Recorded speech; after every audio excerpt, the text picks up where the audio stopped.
Baik, Assalamualaikum warahmatullahi wabarakatuh. Terima kasih atas kesempatannya. Sebelum saya memaparkan materi, izinkan saya memperkenalkan diri dulu. Saya Anita Fitria, saya ini guru IPA di SMP Negeri 2 MHU Bapak Ibu. Saat ini saya ditugaskan untuk menyampaikan materi tentang modul ajar. Sebenarnya modul ajar ini gampang-gampang susah lah Bapak Ibu ya, karena kan ini sudah familiar di Bapak Ibu. Modul ajar ini kalau di kurikulum 13 itu namanya apa Bapak Ibu? RPP. Di kurikulum Merdeka ini namanya berubah jadi modul ajar. Isinya, intinya itu sama, bagaimana langkah-langkah yang akan kita lakukan dalam pembelajaran. Nah, dalam pembuatan modul ajar itu ada 4 langkah yang harus Bapak Ibu lakukan supaya lebih mudah dalam penyusunannya. Yang pertama CP, capaian pembelajaran. Tadi sudah kan Bapak Ibu kan? Sudah paham apa itu CP, di mana dapatnya, kemudian dari TP diturunkan menjadi TP, tujuan pembelajaran. Tujuan pembelajaran tadi kan sudah mahir ya Bapak Ibu ya. Nah, kemudian ATP. ATP ini seperti yang sudah dijelaskan Ibu Maria, itu seperti silabus. Bapak Ibu tidak usah bingung, formatnya seperti apa, tidak usah terpaku pada format. Yang penting di sana terlihat jelas apa saja komponen-komponennya, tujuannya apa, kemudian CP-nya apa, mau dikasih alokasi waktu silahkan, mau dikasih kelas silahkan. Bapak Ibu akan menemukan banyak format yang berbeda. Nah, itu tidak masalah karena memang ini merdeka belajar, merdeka mengajar, begitu. Kemudian modul ajar.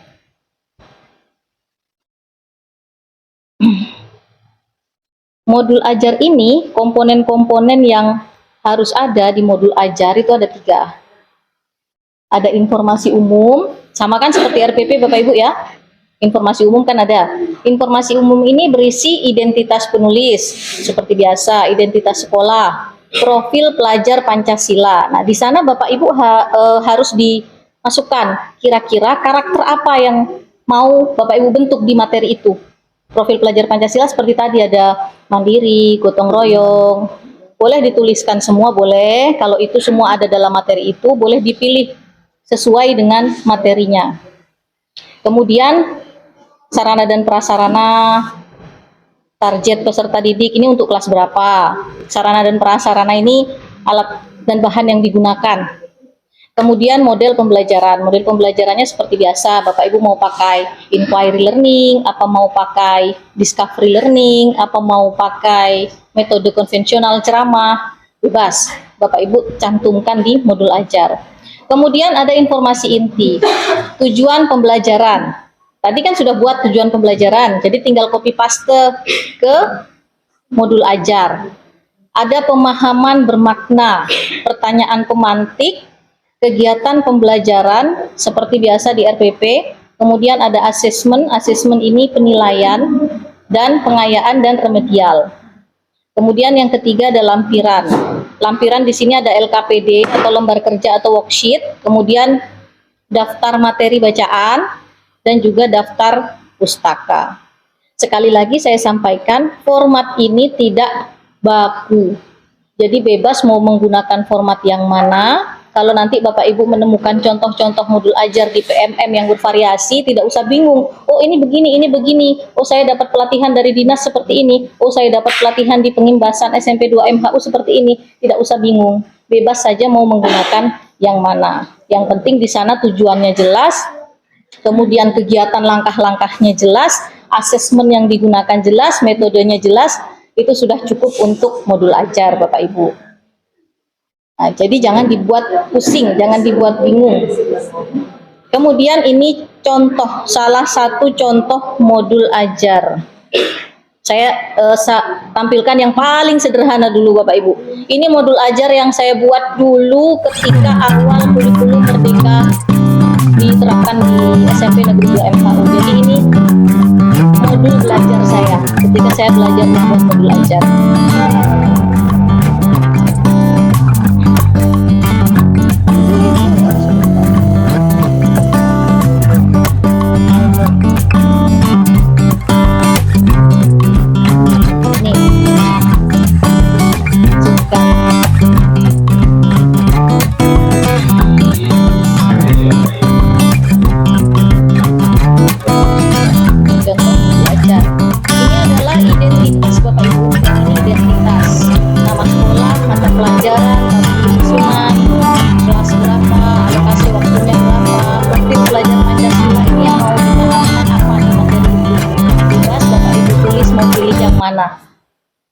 fase kan pasti sama, fasenya fase D. Ini bebas mau dikasih fase, mau dikasih elemen, tidak, itu tidak masalah, terserah Bapak Ibu.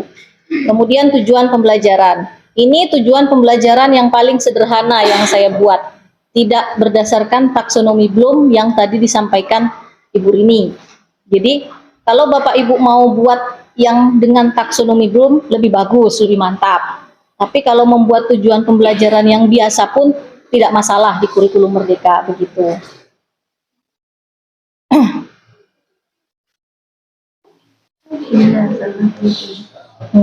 Kemudian ini media pembelajaran, sarana dan prasarana, ini yang tadi sarana dan prasarana. Metode pembelajaran, sama seperti RPP kan Bapak Ibu, sama kan? Ini kegiatan pembelajaran. Mungkin yang masih dulu, saya masih ingat waktu pertama kali belajar kurikulum Merdeka, saya agak bingung dengan ini, pertanyaan pemantik. Bapak Ibu bagaimana? Apa sudah paham maksud dari pertanyaan pemantik? Pemantik. Ya, memancing. Jadi pertanyaan pancingan sebelum masuk ke materi untuk mencari seperti apa sih pemahaman awal mereka terkait materi itu. Nah, itu disebut juga dengan asesmen diagnostik. Contoh, ini mau belajar materi apa ini di atas? Ini mau belajar ekosistem, tentang ekosistem. Saya mau lihat, pertama-tama anak-anak itu tahu enggak tentang yang mau dipelajari itu, yang hal yang paling dasar. Contohnya ini, pernah tidak kalian mengamati lingkungan yang ada di rumah kalian? Sebelum masuk ke ekosistem, dipancing dulu, supaya anak-anak itu pikirannya lebih terarah ke materi.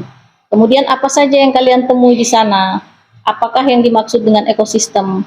Nah, jawaban ini tidak harus benar, karena tujuan jawaban ini, tujuan dari pertanyaan ini untuk mengetahui sejauh mana pemahaman awal siswa. Namanya juga asesmen diagnostik, mendiagnosa pemahaman awal dari siswa atau peserta didik. Kemudian ini langkah-langkahnya sama dengan yang ada di RPP. Sama, kemudian asesmen. Asesmen ini penilaian Bapak Ibu, di RPP itu penilaian. Ada asesmen diagnostik, ada asesmen formatif, ada asesmen sumatif. Nah, jangan bingung dengan istilah itu Bapak Ibu. Asesmen diagnostik itu yang di awal tadi, yang di pertanyaan pemantik tadi. Asesmen diagnostik itu bisa dilakukan dengan dua cara. Bisa dilakukan di awal sebelum belajar di tahun ajaran baru, itu untuk melihat sejauh mana sih kemampuan siswa itu sebelum masuk di sekolah ini, sebelum belajar tuh dicek dulu apa ada yang belum bisa baca, apa ada yang masih terbata-bata membaca. Nah, itu termasuk asesmen diagnostik di awal tahun ajaran baru. Kalau asesmen diagnostik di dalam pembelajaran itu yang berkaitan dengan materinya langsung. Kemudian ada asesmen formatif. Asesmen formatif ini itu asesmen harian.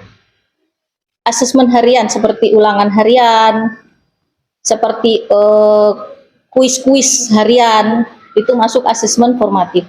Kemudian asesmen sumatif. Asesmen sumatif itu mungkin Bapak Ibu sudah familiar ya. Kemarin penyebutan ulangan semester apa Bapak Ibu di sini? Sama. Nah, itu penilaian sumatif atau asesmen sumatif.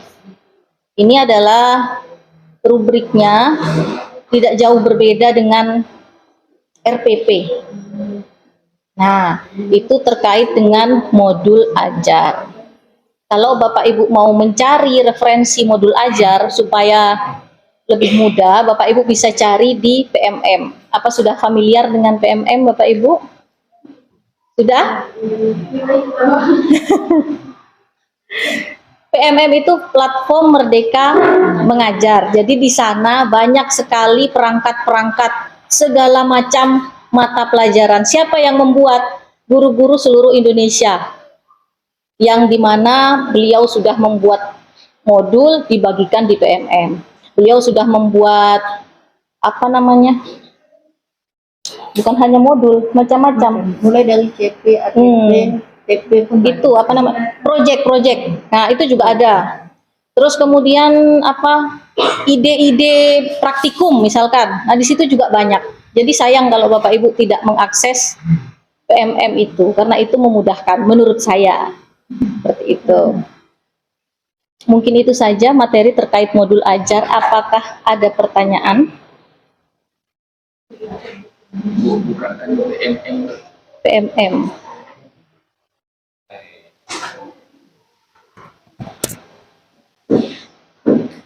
Ada bagus PMM. Akun belajar ID sekolah guru masing-masing ada kan? Guru yang lama di sini kan? Bagus lah, ada itu PMM ya. Bagus deh. Nunggu malu ya. Di ibu siapa? Dana. Ibu Nana kan ada PMM rumah nih. Kalau di sini itu udah koleksinya banyak. Pak, itu dia mau cari apa di sini? Perangkat ajar, CPATP ada, perangkat ajar asesmen ada. Jadi video inspirasi, kegiatan-kegiatan di kelas, mulai dari ice breaking, praktikum itu ada di sini. Misalkan perangkat ajar. Mau cari apa? Di sini tinggal cari. Misalkan contoh, cari materi apa Bapak Ibu? Contohnya. SMP fase apa Bapak Ibu tadi? Fase D. Ini berarti salah umum. Fase D. Pilih mata pelajaran bahasa Bali, bahasa IPA misalkan ya.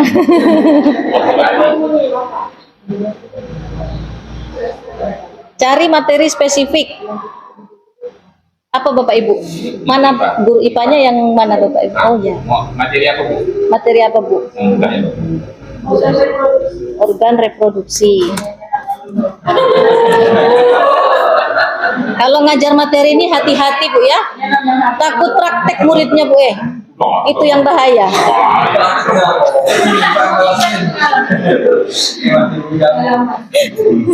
Dasar coba dites. Ini Betul. macam-macam, ada banyak bisa dipilih. Bapak Ibu ini sudah termasuk sangat dimudahkan loh Bapak Ibu. Dulu Bapak Ibu yang ada di sana itu sampai beruban. Di Google tidak ada, di PMM tidak ada. Terpaksa membuat sendiri. Yang udah ada Untuk modul itu. hitamnya dah. Oke Bapak Ibu, jadi yang disampaikan oleh guru saya tentang modul ajar ini versi guru saya ya. Format modul ajar itu hampir sama dengan LPP. Jadi kalau Bapak Ibu sudah terbiasa menyusun LPP, dalam modul pun sama. Ya. Itu yang saya bagikan filenya itu ada sebagian contoh mungkin jadi referensi Bapak Ibu dalam mengembangkan. Untuk hari ini kita sampai di modul ajar dulu, ya. Harapan kami dari CP, TP, alur tujuan sampai modul ajar ini Bapak Ibu sudah bisa mengembangkan sendiri.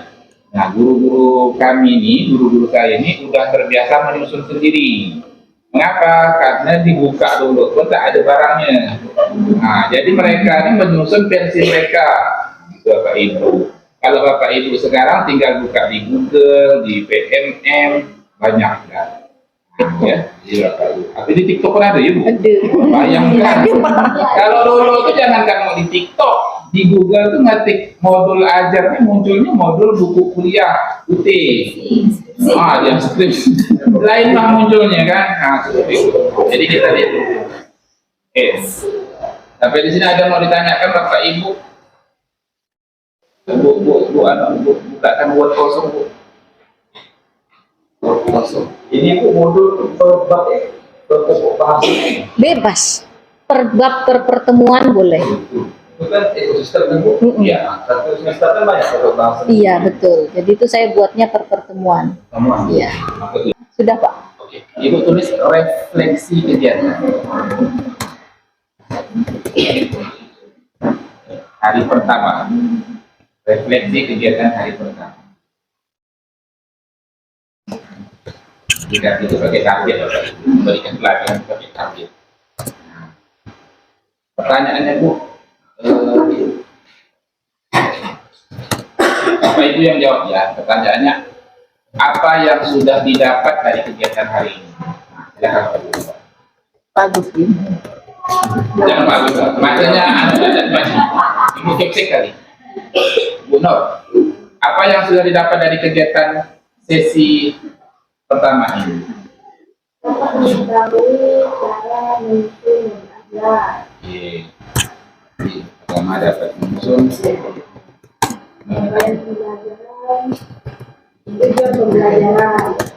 Sebutkan, coba baru.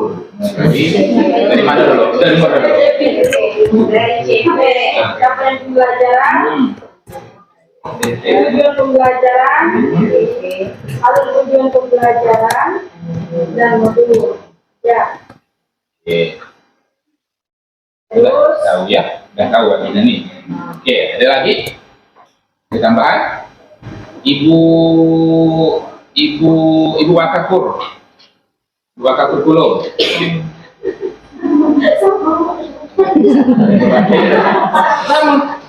Ada yang lain kali? Menyusun. bisa menyusun Iya, bisa menyusun. Kalau tadi itu baru tahu caranya ya. Sekarang udah bisa nyusunnya. Oke, dengan sendiri ya, menyusun sendiri. Oke, baik. Berarti ketika besok kami beri tugas, barangnya udah ada ya Bapak Ibu? Kan udah mengetahui cara, bisa menyusun. Nah, besok kami melihat mana yang disusun. Actionnya. Besok actionnya. Ya. Siap. Nomor 2. Bu.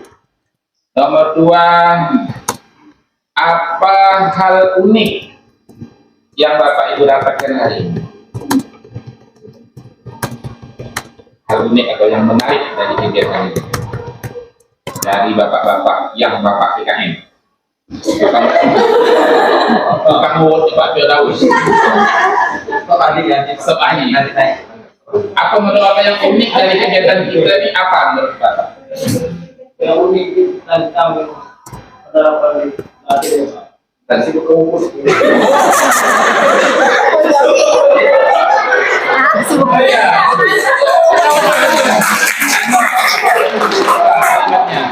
Pelatihannya itu apa ya? Kerjasama.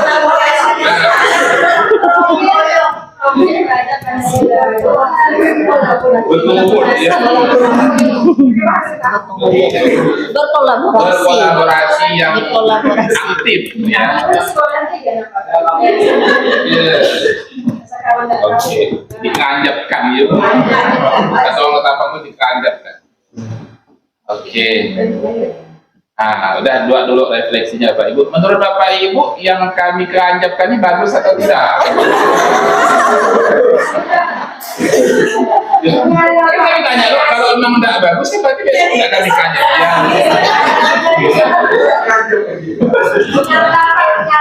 Oke, makasih Bapak Ibu. Jadi seperti inilah pola pelatihan yang kami buat. Jadi kalau yang poin nomor 2 jadi keranjapkan itu udah tradisi guru kami di sekolah. Jadi harus dikeranjap, biar sama-sama buat. Maksudnya, ya Bapak Ibu. Jadi bukan nggak kami itu mau menggurui, bukan. Tapi kita sama-sama saling berbagi, saling belajar ya.